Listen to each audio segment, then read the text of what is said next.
আজকের যে বেআইনি সরকারের প্রধান ডক্টর মোহাম্মদ ইউনূস, এই ডক্টর মোহাম্মদ ইউনূসের যে সঠিক চরিত্র সম্পর্কে 5 জুন যদি আপনারা দেখেন সুপ্রিম কোর্টে আমি একটি সংবাদ সম্মেলন করি, কারণ ডক্টর মোহাম্মদ ইউনূস তিনি একটা,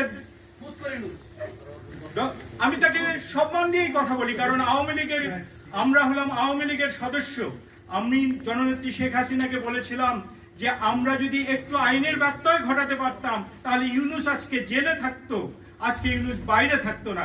কিন্তু জননেত্রী শেখ হাসিনা অত্যন্ত কঠিন সময়ে আমাকে যে নির্দেশনা দিয়েছিলেন সেটি হচ্ছে কোন অবস্থাতেই আওয়ামী লীগ আইনের ব্যত্যয় ঘটাবে না। আজকে ইউনূস হয়তো বীর দর্পে আপনাদের সামনে, সারা বিশ্বের সামনে কথা বলতে পারছে। আমরা যদি সেদিন আইনের ব্যত্যয় ঘটাতাম তাহলে ইউনূস আজকে ঘরে থাকতো, ইউনূস আজকে জেলের মাঝে থাকতো।